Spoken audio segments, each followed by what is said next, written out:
Hey guys, Dave Keller here with Market Misbehavior. Hope you're all doing well. I'm often asked in a bull market phase like we're in now, how do you know when the market has topped, right? When should we start to get defensive? When should we take profits and get out of the markets?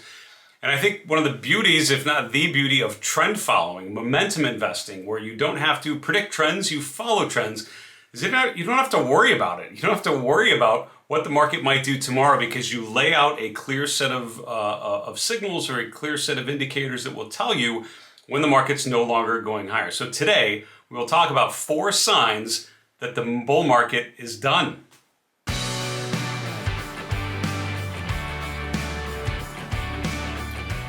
So in my work with StockCharts TV and also my own premium members at Market Misbehavior, I talk a lot about the S&P 500. There are a lot of different ways to measure the overall strength of the stock market, different benchmarks to use, but the S&P 500 is the most widely followed by institutional investors. Most money managers that are managing a broad portfolio tend to be benchmarked to the S&P 500 or something very similar to that. And so much of my career has been spent dissecting the S&P 500 day to day, week to week, month to month, year to year, and just trying to understand as much as possible. And when you get to the details, the nitty gritty underneath the hood, you know that the S&P 500 is literally made up of 500 stocks.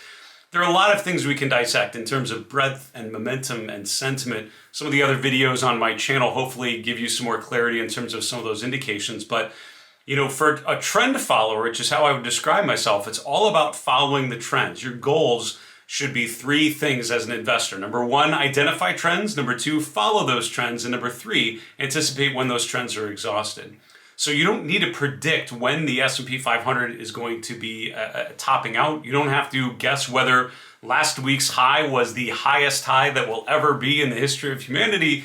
You just need to follow the trends and have a clear set of signals that will tell you when the uptrend is over and when the uptrend is done and when the downtrend begins, or at the very least you start to see some deterioration in stock prices. So what I want to do today is just focus on the chart of the S&P 500, show you 4 signals that I think would be good to watch now to identify when this current uptrend that we've been in for quite a while is over, or at the very least you should start thinking a lot more defensively. Before we get to the chart though, just want to remind you, if this sort of thinking about investor decision making, investor behavior, routines, behavioral finance and technical analysis is of interest to you, I hope you'll subscribe to my channel. It'd be great to have you along this ride with us. Also, give the video a like if you appreciate it. We would very much appreciate that back. Finally, put a comment below the video here. Do you see any other indications that the uptrend is over? What are you seeing? Tell me in the comments below. Let's get to the chart. So this is my main chart of the S&P 500. Now, you'll know if you've been watching the channel, I tend to keep my charts super lean and clean. I don't like a lot of clutter on them. I like to have them be very straightforward. But a lot of times the charts that I show on the channel are the same charts that I show on StockCharts TV. And just for visually rich purposes, trying to keep it engaging and easy to understand, I oversimplify as much as possible just so the main messages can get across. But this is actually the chart that I use day to day, and it's part of my morning coffee routine. It's the second chart I look at every day. The first chart is a weekly chart of the S&P 500. The second chart every day is this chart, the daily chart of the S&P 500. I tend to tell people to think of their charts more as workbooks, as notebooks, and less as a painting. It's not something that you'd print out and hang on the wall and never interact with. The goal of charts, I think, is it's a living discussion with the market. This is where you debate with the chart itself what you're seeing. And by annotating the chart frequently, every one of these lines was something I saw at a given moment.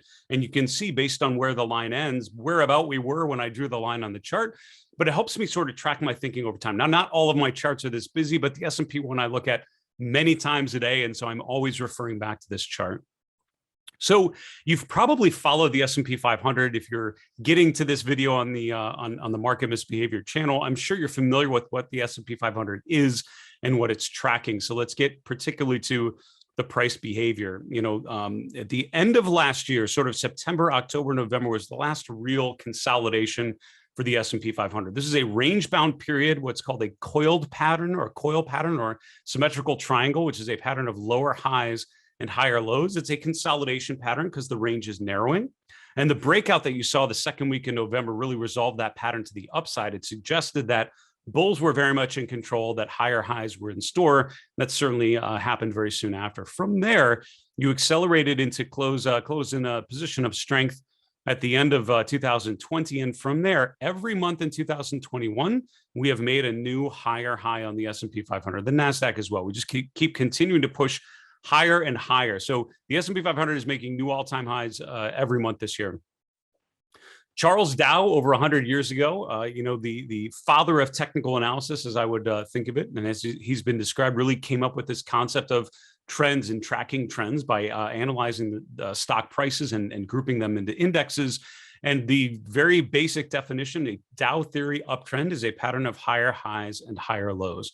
So one of the main, I think, key points to the S&P 500 this year has been you've seen this relatively consistent pattern of higher highs and a fairly consistent pattern of higher lows. Every month, you tend to get a new all-time high. Every month, we tend to get a low that is higher than the previous lows, generally speaking. And so as long as this pattern continues, the uptrend by definition is in place. When that stops happening, the uptrend is no longer in place. So when I talk about the four indications or the four signals that the uptrend may be exhausted, that is two of the four really based on Charles Dow's basic definition of an uptrend. So the first thing would be a lower high. You can see that in May, in June, in July, in August, and already in the first week in September, we have made a new all-time high for the index.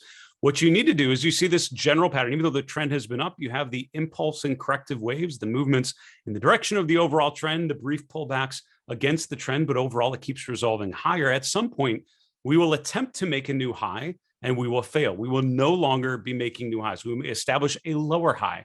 For example, that would be if the S&P sold off to maybe 4,400 and then rallied and topped out around 4,450 or 4,500, right? We would make a high, another short-term peak, but it would be lower than the previous high. That would be a lower high. So if you would see that, that would be step number one. I think indication number one that the uptrend may be exhausted. The second indication would be a new swing low, right? Which would be just like we're making a lower high if we made a lower low. Now we've had a couple times where the swing lows have undercut the previous lows. So here in May, we undercut the low from April. You could argue that maybe here in July, you undercut that low from early July. That's kind of a short-term one. I don't know if I would necessarily agree with that, but overall, in general, the lows have been higher than the previous lows. If you look sort of the lowest point in each month, I think this May one is probably the first one that really undercut it significantly. So what would that mean? That would mean the S&P would have to get below 4360, which would go below the August low to confirm that that was the case. So if you imagine this pattern of higher highs and higher lows, if those first two steps would be validated, meaning a lower high and a lower low, all of a sudden we go from a Dow theory uptrend to a Dow theory downtrend. That's a sign of rotation from an accumulation phase to a distribution phase. And you've seen that. If you want examples of that, look at any of the stocks that have been sort of going down, charts like Amgen or others that take two, stocks that have been in uptrends and now have rotated and now in established downtrends. Those are patterns of accumulation rotating to distribution. So that would be the second item, a new swing low, getting below 4360. The third item would be a break through the 50-day moving average. That's the blue line on the chart. Now, the 50-day moving average is widely followed right now. I followed it for years, and many institutional investors use that. A lot talk about the 10-week moving average, which is very, very similar. And that's based on basically a general pullback. A lot of stocks in an uptrend in a healthy bull market phase will pull back to the 50-day, but then we'll resolve the uptrend to the upside.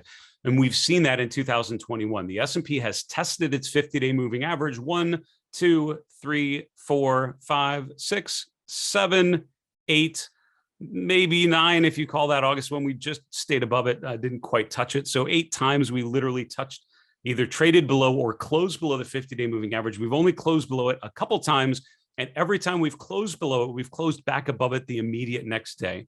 So the 50-day moving average has been the way to track this uptrend, I would argue, year to date. And that's encouraging because now that we're sold off so far this week, if we would hit the 50-day moving average, I think you will have a lot of investors that will assume that the price will find support there because it's done it so many times. And that's overall fairly encouraging. I think a pullback to the 50-day would be fairly reasonable, and it would be fair to assume that that would be a level of support. Here's my concern though. What if the 50-day moving average would not hold? What if it breaks down through that, and instead of the support we're all expecting, it fails and it continues and follows through to the downside? So many people that I know are thinking about and talking about that 50-day moving average being a support. When it doesn't work, that's when you could potentially see a flight to the exits, right? People flooding away from the market because they realize that the 50-day moving average, which has been tried and true the entire year, is no longer working, and it's actually breaking to new swing lows. So a break of the 50-day moving average, I think, would be arguably the most important one, would be very significant one. That would be the third indication I would look for. The fourth one is a little more esoteric, but still not too bad. If you look at the RSI, that's the measure of momentum here at the bottom. The RSI very simply measures the momentum behind the market. It ranges from 0 to 100. 50 would be sort of even between up and down days, even momentum. Above 70, meaning it's overbought, meaning the up days are a lot stronger than normal. Below 30 would be oversold, meaning the down days are a lot stronger than normal, is generally speaking what it's telling you. Look at what the RSI has done so far year to date. A number of times it's become overbought, particularly on those big pushes higher. But look how the RSI has literally never gotten below 40. It's pulled down to 40 in January, in early March, here in early May, and then here in mid-July, also in mid-June. If you look up at the chart, those are the times when it's pulled back. Those have been the buyable dips in the price along the way higher.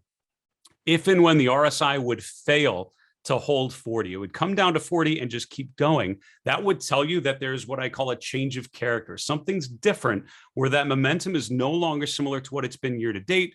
Momentum is shifting, and all of a sudden it's a lot more negative than it has been the entire year 2021 year to date. So those are the four indications, the four signals I would be looking for that would suggest to me that this uptrend is exhausted. The uptrend is no longer in play. Number one, a lower high. Number two, a lower low. Number three, breaking the 50-day moving average. Number four, the RSI finally breaking 40 for the first time this year.